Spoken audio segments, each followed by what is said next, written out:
So I want to talk about new laws for 2021. I'll go through some that might be interesting briefly, and then we'll get into kind of the meat of the changes you'll be seeing for next year, or even some that were implemented this year.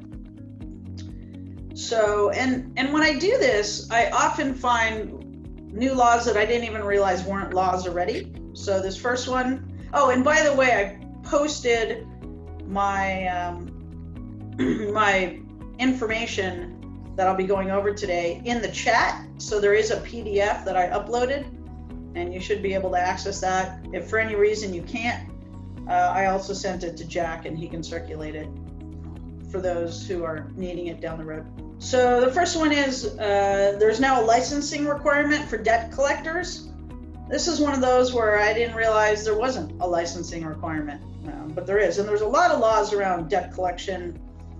I did have a client who I spoke with many years ago. He had a first and a second loan. The first foreclosed. The second sent him a demand. I sent a letter saying under CCP 580B, you're not entitled to collect anything when it's purchase money, original debt from the purchase. And they went away, and then they resurfaced this year, having filed a lawsuit. The second filed a lawsuit looking to get paid their debt. And of course, at this point, it's pretty much double what it was. And went back to the attorney and said, the law still applies. Maybe you didn't see my letter, because the loan got sold to somebody else, and they dismissed the lawsuit. So, but they would have had an unfair debt collection cross claim against them, where attorney's fees are paid. So, interesting scenario. Okay, so that's consumer protection. The second one is condo rentals. There's now a new law that HOA has to allow at least 25% of owners to rent their units. I know there was a, and Gary can speak to this, but I know there's often a financing issue if there are too many homes, too many condo units that are rented as opposed to owner occupied. And then I know there were some changes to that down the road. But this law specifically requires that HOAs allow at least 25% of owners to rent their units. They have an obligation to update their documents by the end of the year. If not, they could be, by the end of next year. And if not, they could be fined up to $1,000. And anybody who's already renting is grandfathered in, and they get the right to continue renting their unit out. But it's foreclosure first right of refusal. And I know we're not seeing nearly as many foreclosures as we were back in kind of the 2011 and onward area.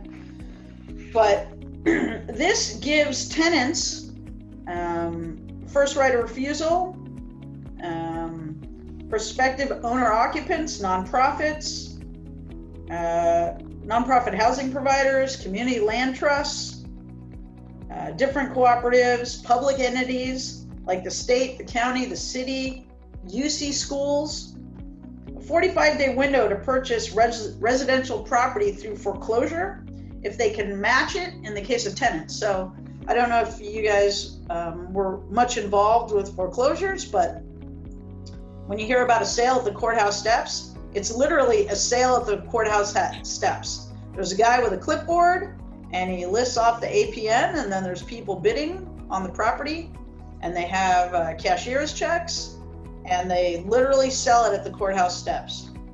So now there's a requirement that whoever the highest bidder is, the tenant now has a 45-day right to match the highest price and get the property. In addition to these other entities like municipalities and UC Berkeley and that sort of thing. So I thought that was really interesting. Yes. Yeah. For those of you with PPP loans, which I know a lot of people took them out, you have to ask for the forgiveness of the debt by the end of this year. So if you haven't done it yet, put it on your calendar for this month. If you took out a PPP loan and you're looking to get it forgiven as opposed to paying it back. And federal law allows a borrower to exempt the forgiven PPP loan from income, but the state does not. So it would still be considered income. But now there's a new law that was effective on September 9th that allows people to also exempt the income if it's forgiven under the state level as well. Okay, so those are just a brief summary of some other kind of laws that I found interesting.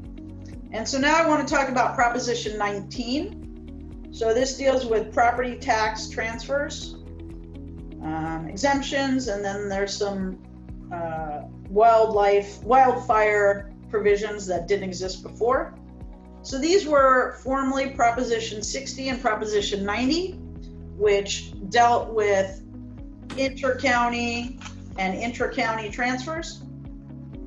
So this allows eligible homeowners to transfer their tax assessments anywhere within the state. And you can buy a more expensive home now. So there used to be a requirement that it had to be the equal or lesser value, and then there was a bump every year because you had 2 years to do it. So it assumes that real estate went up. So it bumped for year one and then bumped for year two. So now it's done away with all that. And if you're 55 or older, we joke that's the youngest senior I've heard of, which is 55. You can sell your home and transfer your tax base anywhere in the state of California. Before you could only do it once, now you can do it up to 3 times. And the old language also exists regarding if you're severely disabled as well.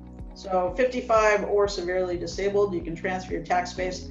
The whole reason for Prop 60 and 90 is because you have these large family homes, you have the empty nesters, so the kids have all gone off to college or wherever, and so you have an older couple living in a 4-bedroom house, and it wasn't affordable for them to move anywhere else because then their tax base would increase based on their purchase, based on fair market value. And what a lot of seniors need now is different than what they needed when they bought their 4-bedroom home to raise all their kids. A lot of them want to be close to maybe walking distance to restaurants and shopping and markets and that sort of thing. And we're finding that those homes are often more expensive than those 4-bedroom homes. So a lot of these empty nesters weren't moving. So the whole point of creating stock for growing families and allowing seniors to perhaps be in a place that better suits their needs just wasn't working. So I'm assuming that's where Prop 19 came into place. So the way it works now is that and I'm just going to call it senior for the sake of brevity, but it's senior and anybody else who's exempted, can go ahead and sell their home. So let's say their home is now worth $1 million and they want to move to some place that costs $1.5 million. So the way it works is they can transfer their tax base for the value of their home, so the $1 million, and then they're going to pay reassessment or current property tax values on the differential between the new house they're buying and the house they're selling. So they keep their tax base for their home if it's worth $1 million, and then they'll pay property taxes based on the difference, which in this example we're calling $500,000. So what it does is it gives people an opportunity to move somewhere else and pay the difference. And I think for you guys, you're probably going to see a lot more business, because from that respect, it gives seniors an opportunity to move and keep their property taxes low. And if they really can't afford reassessment, then they're just going to try to find a place that is equal to or less than the home that they're selling. So that law comes into effect in April. So for those of you who have people who are 55 or older, who are looking specifically to transfer their tax base, don't close on the home until, I want to say it's end of April. I Thought I had the date. Sorry? I think it's April 1st, Gene. Yeah, so end of March. So don't close the home before end of March, before April 1st. When we say don't close the home, do we mean the first leg or the second leg? First. First leg. First, yeah. Because Proposition 19 for this piece, doesn't take effect until April 1 sounds right to me. So don't close till April 1st. For specifically for people who want to move their tax base. Okay. Okay, so then there's another big piece of Proposition 19, and that deals with the transfer of your real estate to your child. So it can go parent to child or child to parent. For today, let's just assume that it's going to be parent to child. So in the handout, there's a handout I provided from the Board of Equalization, which compares the new law and the old law. But the old law was parents could transfer their real estate to their children, and it could be their primary residence, it could be their income property. There were some caps regarding non-primary residence. There was $1 million, and there was a calculation, what have you. The new law has to be the parent's principal residence transferring to the child, and it has to be the child's principal residence. So before, you could transfer it to the kid, they could rent it, they could do whatever they wanted with it. No more. Has to be parent's principal residence and child's principal residence. And I'm coming up with situations where it was mom's principal residence, but she's been in assisted living facility for 2 years now. And so I'm trying to find out, I called the Board of Equalization. I'm like, well, so I know what definition of principal residence is, but what about seniors who are in hospice or in assisted care and they'd like to move back, but they may or may not, and they haven't lived there for a year or two? Does that count as their principal residence for transferring to their kids? And I got a call back from the Board of Equalization saying, well, it hasn't really gone through the legislature. We don't really have any additional information. So at this point, we know as much as you do. So completely no help whatsoever. So hopefully we'll get some clarity in the coming months as to that specific scenario, which is senior moves out for health reasons, and maybe it's short term and maybe it's long term, and maybe they were planning to return, maybe not. In reading through Proposition 19, the actual legal language of the proposition, I think I've never seen anything more poorly written in my life. It is virtually impossible to understand if you're reading it. It's like the definition of this is 2A, and the definition of 2A is 2C, and the definition of 2C is 1B. It's just really, really poorly written. All right, so back to transfer from parent to child. Has to be parent's primary residence. Has to be transferring to child as their primary residence. This law comes into effect February 16th. So before then, people can do transfers of investment property, of principal residences that isn't going to become the child's principal residence. So there's a window. I'm getting a lot of requests to do real estate transfers before the February 16th deadline. One thing I assume you've heard, and I think it's better, but not 100% back to normal, which is I heard that 10 out of the 13 Alameda County recorders got COVID. So things were extremely backlogged. Even going through title companies, it was taking a week to record a document. I think it's down to 2 or 3 days delay now instead of a week. So it's better than it was, but it's still problematic for people who aren't using a title company and are trying to meet the February 16th deadline. It's I think a little stressful. All right, so the second part, besides that parent's principal residence going to child as their principal residence, is the way it works is that it is the assessed value of the home plus $1 million. So that is what is exempt. So I have an example here in my handout, which is, for example, the assessed value is $500,000. The current market value is $2 million.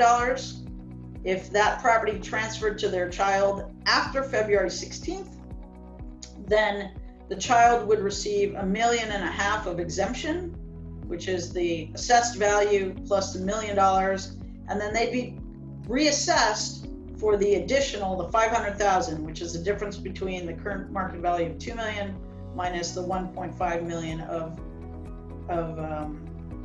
the assessed value plus the $1 million exemption. So that could not be less clear in the actual proposition, but that is what they intended, and that's how it works. So I have clients who are looking to do this with almost the exact scenario. They have a property that is assessed at $450,000 and it's worth about $2 million, and it's mom's house. And what you give up if you transfer it now before mom dies is a step up in basis. So when somebody inherits a piece of property upon the death of their parent, it gets a step up in basis, which is basically the fair market value of the property. So if you buy a piece of property for $60,000 and it's worth $2 million now, and you sell it, you're going to pay capital gains on the difference between your purchase price, which is your basis of $60,000, and your $2 million sale minus capital improvements that you've made, minus $250,000 or $500,000 exemption if you're married. Well, when somebody dies and the property is inherited by the child, they get a step up in basis, which is the fair market value of the property. So if mom dies and the child inherits the $2 million property, which was purchased at $60,000, their new basis is $2 million. So if they go ahead and they turn around and they sell it, they're not paying capital gains on 2 million minus 60, they're paying capital gains on 2 million minus 2 million, which is zero. So it's a really big trade-off for people who are looking to transfer their real estate now, because they're giving up that step up in basis, which they receive when the parent passes away. So it's a big deal. The other requirement is that when the child gets the transfer of the property, this is under Prop 19, this is after February 16th, that they have to claim a homeowner's exemption on it within the first year. It used to be 3 years. So the timelines are much shorter for Prop 19. All right. Should I move on to Assembly Bill 3088, or should I take questions on that piece now? If you don't mind, Gene, let's take some questions on Prop 19. So depending on how many questions we have, let's just start in by asking the questions. If there's a lot of them, then I'll have you raise your hands and we'll keep an order to this. So, and then Carolyn, do you have a question? Wait, and then Jack, what time do you want me to stop? Okay, pardon me? What time do you want me to stop? When you're done. Okay. A little before 11 at the latest, but when you're done, I have other things, and if we have time, I'll cover them. If not, I'll cover them next week. But you're good to go, and we appreciate you taking the time to be here. Okay. Carolyn, you have a question? Yeah, one other component of Prop 19 is the protection for wildfire victims. Yep. And if they've lost their home or severely damaged, I don't know exactly what the limits are, but there are a lot of people that are going to fall into that category and have that benefit of taking their tax base with them. The question I have for you is that only owner occupied or all wildfire victims? We have a lot of people who lost a second home. And that's the question. CAR's put out a Q&A. I have a copy. I haven't read it yet. It's pretty new. And secondly, the reason they're saying they can't answer those questions until later is there is a component of this. Once it's passed by the voters, they do have to write legislation to interpret it. And that's not been done yet. And we're not sure what changes are coming Yep. because of that. The other item is the step up in basis for death of inherited property, basically. There's action happening now. I don't know if it'll go anywhere, but a lot of discussion that there may be changes to that coming where we won't, so at the federal level, it's federal legislation being discussed that would limit the amount that you can take for a step up in basis for people with multiple properties.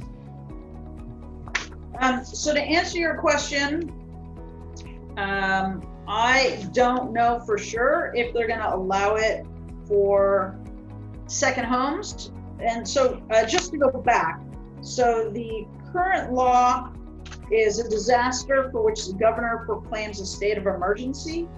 And now it's that plus wildfires or natural disasters as declared by the governor. My instinct is that it's going to be only for principal residences, but I don't, they haven't really carved that out. And I could probably take a look at the language again and let you know if I think differently. But my instinct, it's going to be just for principal residences, because there's a move to really protect principal residences. And there was the propaganda about how, you know, movie stars are benefiting from all these transfers, and we want to make sure that they don't get to benefit with all their second homes, their vacation homes, their investment property in California. You know, we don't want those rich movie stars here. We want to protect people's principal interests. So yeah, I think there is one exception though. Family farms, people who have actual family farms, yes, they do not have to live there. Yeah, and they can still take benefit of this these tax things. And then also severely disabled people, right, fall into these categories as well. Yeah. So I think that, and I want to make sure that we ask or get all the questions that you have answered. But I want to, this is a really good time to tell everybody that because we've attended this class and now we think we're experts, we're the farthest thing away from experts. So you always want to refer these questions to Jean, somebody else who is an attorney who's qualified to do these, and Jean will share her contact information at the end. Noreen, you have a question? Yes, currently, Jean, thanks for being here today, but currently some of the counties in California are not accepting the transfer, the original tax-based transfer, and I'm wondering if that has changed now with this new law. Are the counties obligated to receive these lower tax bases? Yes, it'll be coming April 1, it'll be the entire state of California. Okay, Garrett Mann, you have a question? Yeah, hi, Gene. I have a question. For a child, if they acquire property via trust rather than a will, can you avoid the requirement of having to use the property as a principal residence? No. Okay. No, but if the property's in their trust, then the child can acquire it. If the property is if the gift is in the will, then the kids are going to have to go through the probate process to get the property. Okay. Gene, I know you touched on this briefly, but could you do this again for me, please? Because I know that some people came on a little late. There's been talk from agents and clients asking us, well, maybe now's a good time to allow my son or my daughter to move into my property, and now they'll get my tax base, or roughly my tax base, but they're not taking into consideration what you talked about earlier, is that upon the passing of the parents and the kids inherit the property, what happens and what might be better or what might not be better, or what would be your advice? I hope I'm saying that right. Yeah. Generally, when people are evaluating whether to make a transfer now or not, the conversation has to happen typically with me and with their tax advisor. So there's two pieces they want to look at: is the physical real estate transfer regarding deeds and instruments. You know, is it in a trust? Is it not? So physically, how you make it happen, and then speaking with a tax advisor about how that impacts you tax-wise, specifically around the step up in basis. Okay. Anybody have any questions any other questions about Prop 19? And even if you are, Gary, you have a question? Yeah, I've just heard, Gene, thanks for being here and giving us some clarity, but I've heard from several different people. I have a couple of clients that are CPAs, and they think the first leg should be in effect immediately, like pertaining to the sale, but they can't buy the new property, can't purchase the new property till April 1st. Yeah, I don't think that's true. Yeah, I'm gonna have to tell them. They're like convinced. I don't know where they've got their information, but this really affects a few of my sales right now. This is big. That question was actually posed to me specifically, and the research I found was that because the law doesn't come into effect, well, let me just say it depends where they're going, because if they're gonna move within the same county, then it doesn't really matter. If they're going to move within a cooperating county, then it doesn't really matter, because Proposition 60 and 90 are in effect through the end of March. So if they're within Prop 60, Prop 90, then it doesn't really matter. If they're not, then it is my understanding they shouldn't be selling until April 1. Closing. Gene, I have a question on what Gary said and also what Jack said. And since we're not experts, and I'm in a transaction myself where the seller wants to take advantage of the Prop 19 and then buy up in Auburn. Can we refer our clients to you? And in doing so, what would be the best way, like a phone consultation or a Zoom call with you, whether that's 15 minutes, and then can we kind of give them an estimated cost, what that would look like for your time? Yeah, so I just bill on a prorated basis for whatever time they need. So however many questions they have, average half hour to an hour consultation. I mean, here's the thing, when it comes to the propositions and the transfer of the tax base, that's a tax question. So if their tax advisor is saying, no, go ahead and sell, and as long as you don't buy your replacement property until after April 1, and for your taxes, it's not going to be a problem, you're going to get the benefit of that, great. I mean, that is a tax question. So if that's what their advisors are saying, wherever their source, I'd be interested. But like I explained earlier, I called the Board of Equalization. There are 2 people who are tasked with answering questions regarding Prop 19. It took them about a week to call me back, and their answer was, I don't really know any more than you do by looking at the language. So the problem is there's a lot of unknowns. The law was really, I think, poorly written. There's a lot of lack of clarity around the details, and there's no insight right now as to what it is. So it's my opinion that selling your house now is a risk, that you will not get Prop 19 status come April 1, but I can't get an answer. The other thing too is that it's not the tax person's call. It's not their CPA's call. It's the call of the county. So when they go in, they buy the new property April, but they show that they sold it in December of 2020. The county's going to say, sorry, that doesn't qualify. It's not going to be up to the accountant. And I think it's completely reasonable to assume that, that the purchase, after April 1 should count. Like, why wouldn't it? Yeah. But I haven't gotten clarity that is the case. And so from a cautious perspective, I would say don't close till April 1. And I'm not sure if you can at the end of the day, it is the county's decision, but it's going to be uniform throughout the state. And we don't really know what the answer is going to be. And they don't give any examples. Like, let's say you sell your house in December and buy April 5th. They don't give you an example, but when all these questions start coming up, there isn't really much information. So it's my understanding that until the proposition comes into play, you don't get the Prop 19 benefit. Okay. Thank you. Okay, anybody else? Is there a date where the passage of Prop 19 is certified? I mean, that we get confirmation that it really did happen, sort of. Yeah, it's done. It passed, and the hard and fast dates are February 16th for parent to child transfer and April 1 for transfer of tax base. Okay. Okay, I have a question for Jean.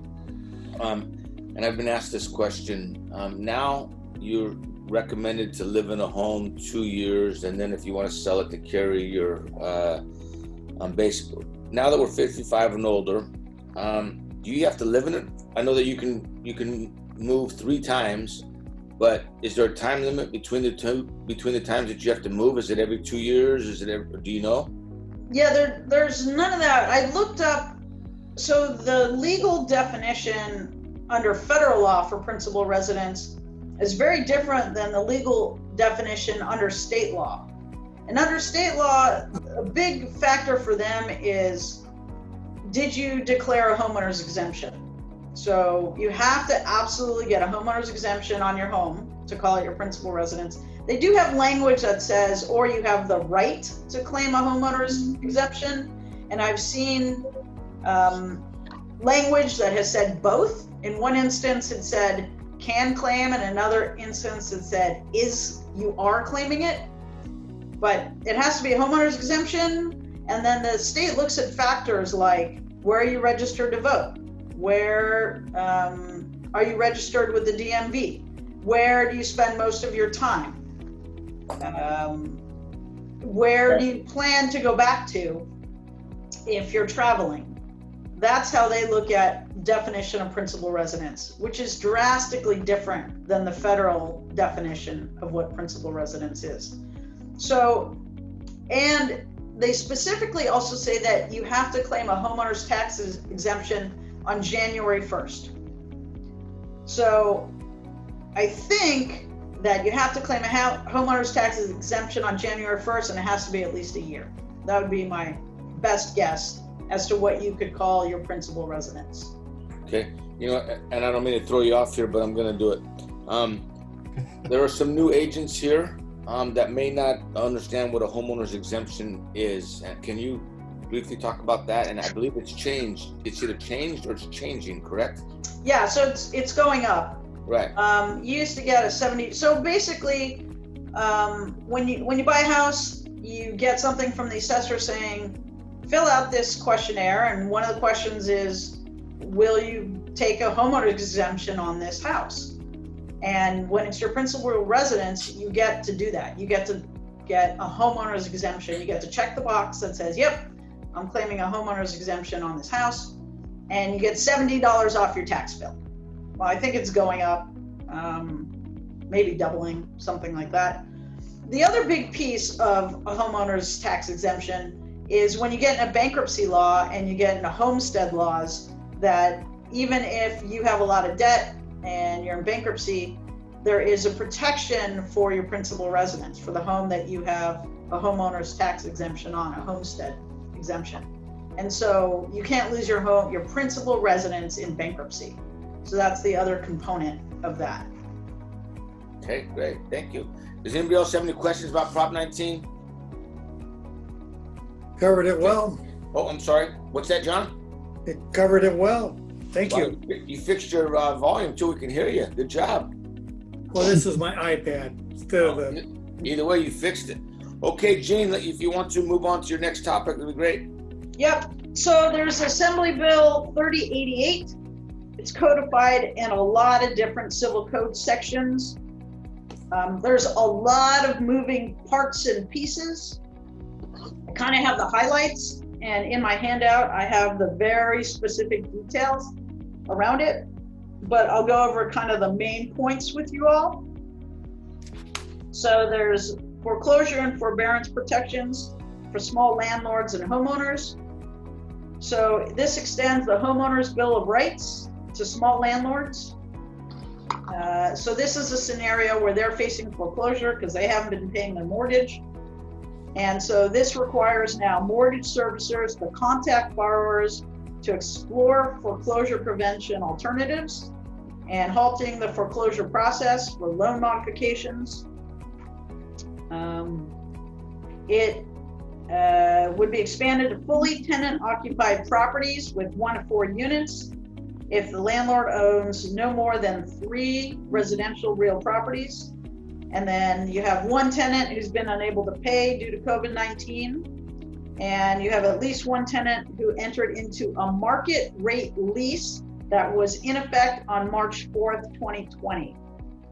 How that helps the landlord, I don't know, because it would be my instinct that if there is no market rate lease and all rents are below market, it seems like it would be even harder to pay the mortgage, not easier to pay the mortgage. So I'm not really sure what the thinking was on that component, but basically there's part of Assembly Bill 3088, which allows protection to landlords who have not been able to pay their mortgage, with some requirements around tenant occupation, with tenants not paying because of COVID, and other lease matters. So just to keep that in mind, if you have, I mean, you don't want to go giving legal advice for people who are facing foreclosure, but I always try to arm you with enough information to be dangerous. All right, so this next one is really a big deal, and I think it's one of the smarter things that the state has actually done. So as you know, there are a lot of tenants right now who are not paying rent. I have a client where we filed an unlawful detainer February 14th because the tenant was always late on rent. And we just got permission to move forward with it on October 5th. So my client has not received a rent payment since January. So a lot of tenants are not paying rent, either because really financially they can't afford it due to COVID, whether they got laid off or a decrease in income or increased health bills. And then there are a bunch of tenants who are not paying rent because they don't really have to, because you can ride the COVID wave and just tell your landlord that you can't pay. And landlords really have very few options right now. So the one really smart thing the state is doing is that until February 1, 2025, landlords can try to recover past due rent from tenants in small claims with no limit whatsoever. So typically, small claims court has a $10,000 limit. There is no limit, there's no dollar amount that is capped for recovery of rent. So that's a really big deal. There's also some laws around retaliation.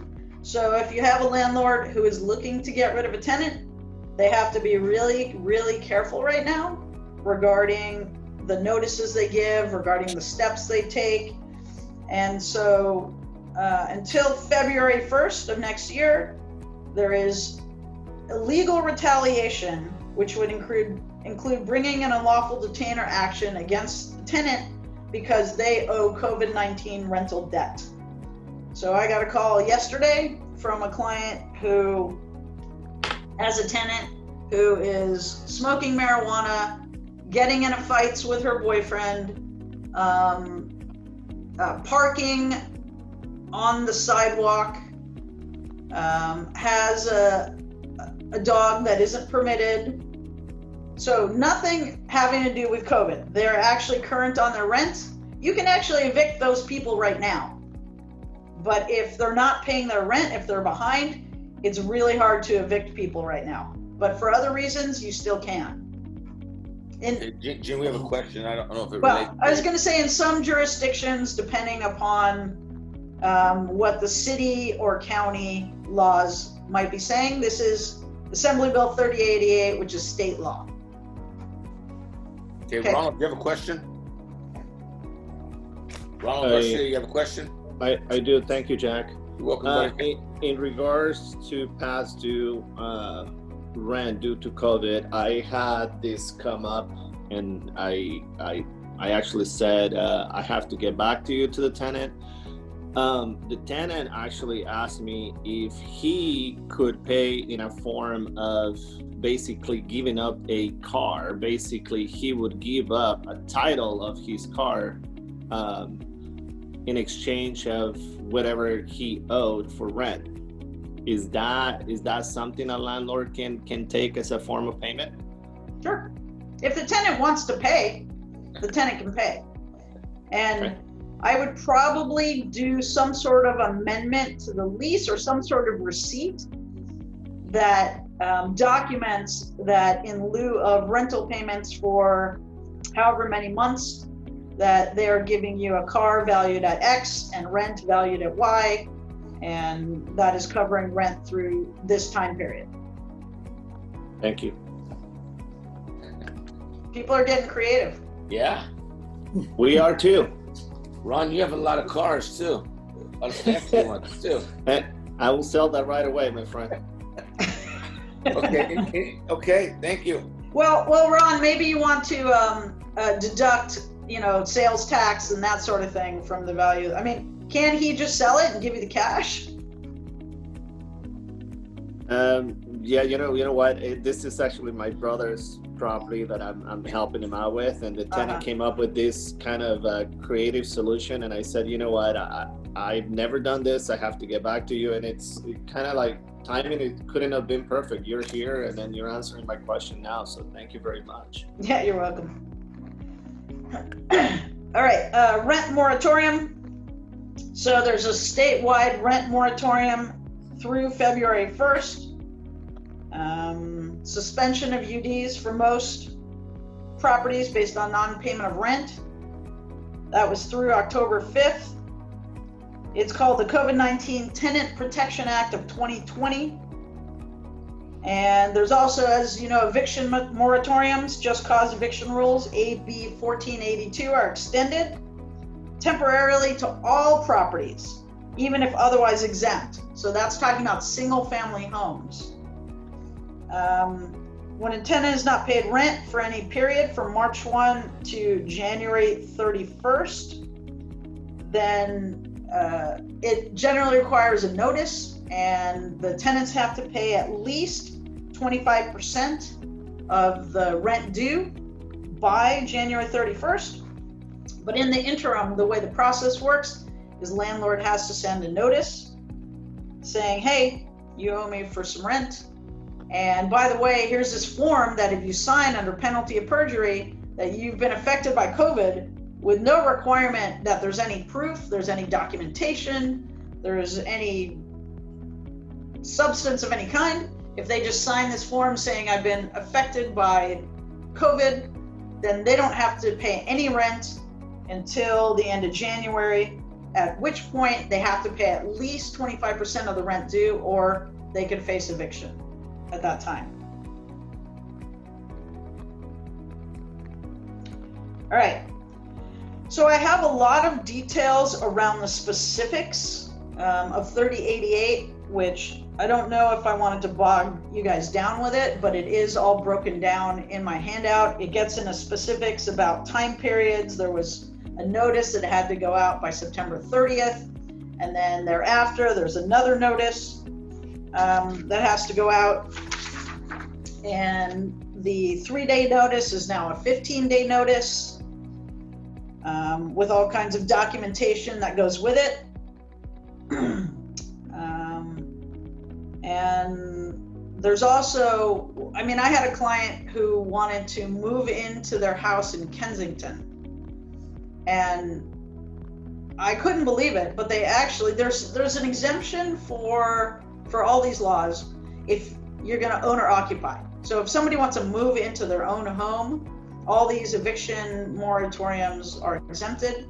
Also, if they're going to do a Costa-Hawkins eviction, which is basically when they decide they're going to take a property off the market, they're going to get out of the rental business. You can do that now as well. And the eviction moratorium doesn't apply in those scenarios. And then, like I said earlier, there's also those situations in which the eviction isn't based on the failure to pay rent. I have several clients who have an issue with a non-conforming in-law, and the county has come in and said, hey, you have a non-conforming in-law, you've got code violations, you need to have the tenants leave, and you need to either get rid of your, garage conversion apartment, or you need to bring it up to code. And at least in the city of Oakland, you cannot evict people even for that. There are exceptions where there is a threat to the health and safety of individuals, of neighboring tenants. There's often the exception, but there wasn't an exception, at least when I was looking at it in Oakland, Alameda County, for the health and safety of the individual. So I had a client who had a tenant that was not all there and super abusive and creating a hardship. And because it was a non-conforming unit and there were lots of code violations, it was potentially a risk to her health to continue living in the unit. And there is no exception for her health and safety. So we couldn't evict her, but I did send her a notice saying, look, there are some violations here and you're gonna have to leave. We can't force you to leave until the moratorium ends. But when you do leave, you are entitled to relocation expenses. And at least in Oakland, when I was dealing with it, they have the right to reoccupy for their lifetime. So if that unit ever becomes available again, it's first right of refusal to that tenant. But they didn't leave a forwarding address, so don't think they'll be able to get the notice. The other big change of 3088 is that there were some ambiguities around the CPI. So it said, when you're increasing the rent, you can increase the rent CPI plus 5%. And then there was a discrepancy between region or area. And so there was some verbiage issues around what the CPI, how you actually figure out the consumer price index. So 3088 actually went ahead and clarified it that it's for the region. And so you can now, it's still not easy to figure out the CPI. I don't know why they make it so hard, but they do. And you would think Google, if you just Google California CPI rent increase, it would spit out a number, but no, it doesn't do that. Maybe I could, make a fortune having a website that actually gives you the number of what the CPI is that you can add to 5%. But 3088 went and clarified that piece as well. Let's see if there was anything else I wanted. Oh, the other thing is that unlawful detainers are private through beginning January 2021. It's permitted when there's a judgment against all defendants, which has been entered within 60 days. So until January, all unlawful detainers are private and are not, people don't have access to the fact that somebody got evicted between now and the end of the year. Let's see, do I have anything else I want to tell you? I think that was the bulk of 3088. There's a lot of moving parts and pieces and details around if you have a tenant who isn't paying rent, if you have a tenant who is a problem. There is no ability to increase the rent. I have a client who's been trying to raise the rent on her tenants since April, and she has been unable to increase the rent and will not be able to increase it until this year. So I have a lot of landlords that are struggling financially. I have one client whose tenant just doesn't have a job. It's not that he has a COVID issue, it's that he's a senior and he has no income and he's got no place to live, and he has no plans to move because he likes his house. And it's virtually impossible to address that at this time. So a lot of tenants have been really hit hard, losing their jobs or getting sick with COVID or having increased health issues, and so have a lot of landlords. And the protections in place for landlords has been dealing with the banks or the lenders, the foreclosure companies. But if your house is paid off, you don't have any sort of protections or any assistance in that scenario. You still have to pay your property taxes, and if you're using the income from property A to pay for property B, you might have limited options. So, you want to open it up for questions? Are there any questions? We're, I don't say running out of time, but we're winding down here. Anybody have any questions for Gene? We're good for now? Yeah, maybe one. Yeah, I've got one. If in your earlier scenario where the landlord has no recourse if the tenant hasn't paid, is there a tax deduction or is there some kind of relief that way? Well, I want to be clear. The rent is due. It's not forgiven at all. Okay. So the rent is due in full, just not until after January. So come February 1st, the landlords can take the tenants to small claims court to get their past due rent. But I do have a client who hadn't received a rental payment since the summer, and the tenant, it's a single family home in Berkeley, and the tenant actually worked with the eviction defense center, and there were some sort of loans or grants or something, and he got a check for $10,000 that was paid for. I think it was through the city of Berkeley. So that tenant is current, at least through November, but it's December 2nd. I'm sure I'll hear from him that he hasn't received December rent. Wow. But you know, come February 1, all of that past due rent is due. It's not a gift, and it's not forgiven. You say January 1? February 1. It goes through January 31st. Yeah. February 1. Okay, anybody else have any questions? Gene, thank you. Thank you very much. What about your contact information? I know that it must be on your handout. Yeah, it's on the front page of my handout. And if you ever need more business cards, which nobody's seeing anybody in person and nobody needs business cards right now, but if you ever need more, you just let me know.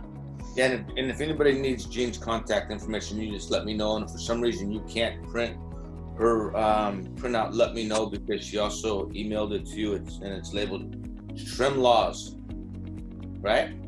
Shrem Okay. Law. You're welcome to stick around. We're not going to cover too many other things if you'd like, but thank you very, very much. You did a great job.